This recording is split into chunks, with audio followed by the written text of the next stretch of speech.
Bonjour à tous, je suis heureux de vous retrouver dans cette émission Étincelle.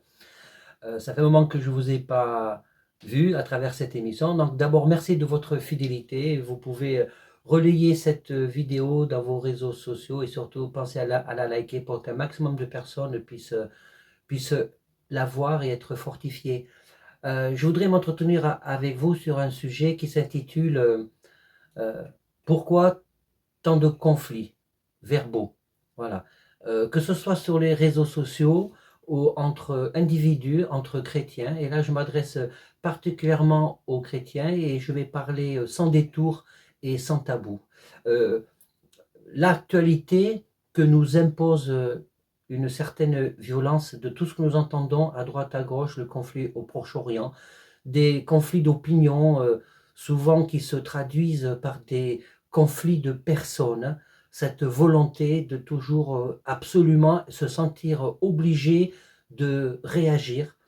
Et nous vivons des temps particuliers parce que cela doit faire appel à notre identité en Christ. Et notre identité en Christ nous oblige à nous poser régulièrement la question, est-ce que ma façon d'être est quelque chose qui va attirer les gens qui ont besoin de rencontrer Jésus-Christ? Est-ce que ma façon d'être est quelque chose qui fait la différence entre les gens du monde? Et force est de constater que ce n'est pas toujours le cas. Vous voyez, euh, les personnes chrétiennes ou pas, mais en particulier surtout les chrétiens, quand ils manifestent un désaccord d'une manière violente et stigmatisante en parole, ne reflètent pas l'esprit de l'évangile, mais celui du monde. Et vous voyez, c'est révélateur d'un manque de maturité spirituelle et de réflexion limitée lorsque des chrétiens sont face à une publication ou à un événement qui désapprouve. Donc, il devrait se poser la question que plusieurs solutions s'imposent. Quand on désapprouve quelque chose, on n'est pas toujours obligé de réagir. L'Ecclésiaste nous dit qu'il y a un temps pour tout. Donc, il y a plusieurs solutions qui s'imposent. La première, c'est finalement, c'est ne pas réagir. Voilà, ça fait appel à notre maîtrise, ne pas réagir. Ou alors, la seconde solution, c'est réagir dans l'échange, mais d'opinions contradictoires. On peut avoir des opinions contradictoires, mais tout en étant dans le respect de l'autre, en faisant attention de ne pas briser le lien fraternel. Troisième solution, être capable de réfléchir et de discuter dans l'altérité, sans se présenter comme le détenteur et le propriétaire unique de la vérité absolue. Parce que la seule vérité vient de la parole de Dieu. Après, c'est une histoire d'interprétation, c'est vrai. Et je vous rappelle, je fais une petite aparté. Le sujet de la parole de Dieu, c'est la vie éternelle. Et souvent, je fais référence à la vie éternelle. Parce que c'est le plan du salut de Dieu. Dieu a tant aimé le monde qu'il a donné son Fils unique afin que quiconque croit ne périsse pas, mais qu'il ait la vie éternelle. Et tout le reste, en fait, tout le reste passera. Nos opinions, nos convictions. La seule chose qui demeure, c'est la parole de Dieu. Et si je veux rester fidèle à la parole de Dieu, si je veux que la parole de Dieu m'impacte, eh bien, je dois savoir et je dois avoir comme objectif de vie que cette parole de Dieu va influencer pas uniquement ma façon de comprendre et mon intellect, mais va influencer ma façon d'être. Parce que je dois chercher à être comme le Seigneur. Voilà. Donc, parenthèse fermée.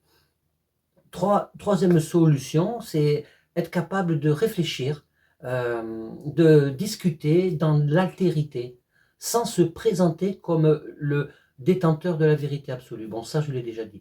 Le quatrième, c'est être suffisamment lucide, vous voyez, et humble pour admettre que l'autre, dans son opposition, l'autre, dans sa différence, eh bien, peut aussi apporter de nouvelles réflexions qui peuvent enrichir ma réflexion personnelle. Et ce qui est enrichissant, c'est de savoir pourquoi l'autre pense différemment, qui il est, pourquoi il pense différemment. Est-ce qu'il a besoin que je puisse l'aider ou est-ce qu'il a saisi quelque chose que moi je n'ai pas saisi? Vous voyez, ça c'est très intéressant. Et cinquième solution, c'est comprendre une chose essentielle. Le principe de l'enrichissement personnel dans la communion fraternelle, vous voyez, ne peut pas se faire uniquement avec des personnes qui sont d'accord avec nous. Sinon, sur du long terme, on finit par par s'appauvrir et par se fermer et par vivre une vie de chrétien finalement très égocentrée. Sixième solution, c'est vouloir convaincre à tout prix les autres que nos propres paroles sont la vérité absolue, que ce que je pense est vrai, en imposant un point de vue comme une vérité en fait. Fût-elle vraie, on peut prêcher des choses, fût-elle vraie, mais ceci, en fait, ce type de comportement est un signe redoutable d'une prétention orgueilleuse, et en fait, ça serait empêcher le Saint-Esprit de rentrer dans son rôle, à savoir travailler les cœurs pour une transformation à l'image de Dieu. Et ça, si on se fixe dans ce type de comportement, ben en fait, quelque part, c'est prendre la place de Dieu. Et prendre la place de Dieu, c'est de sortir de notre rôle de semeur. Et ça, c'est un péché. N'oublions pas que Dieu a son domaine réservé. Un jour, lorsque j'étais au début de mon ministère, un pasteur m'avait dit, Paul, souvent, dans beaucoup de situations, qui que l'on soit d'ailleurs, pasteur ou pas, ou quel que soit le rôle que nous ayons dans le royaume de Dieu, eh bien, l'œuvre de Dieu commence vraiment dans les cœurs quand la nôtre s'arrête. Vous voyez, et notre œuvre, ce n'est pas uniquement dans le faire, dans l'action, c'est aussi dans les paroles. En conclusion, je vais conclure par Romains 12. Je vais conclure par Romains 12. Voilà. Et dans... Hop, je vais lancer la petite musique. D'habitude, je m'organise mieux, mais là, voilà. Donc, dans Romains 12, je vous exhorte donc, frères, par les compassions de Dieu, à offrir vos corps comme un sacrifice vivant, agréable à Dieu, de votre part, qui sera un culte raisonnable. Ne vous conformez pas au siècle présent, mais soyez transformés par le renouvellement de l'intelligence, afin que vous discerniez quelle est la volonté de Dieu, ce qui est bon, agréable et parfait. Alors, ce qui est bon, agréable et parfait. Ce passage, dans les temps où nous vivons, on devrait se le lire, se le relire, se le méditer, parce que si nous comprenons bien ce passage, les mots qu'il veut dire, eh bien, cela nous force à nous poser la question, Seigneur, est-ce que je suis selon ton cœur?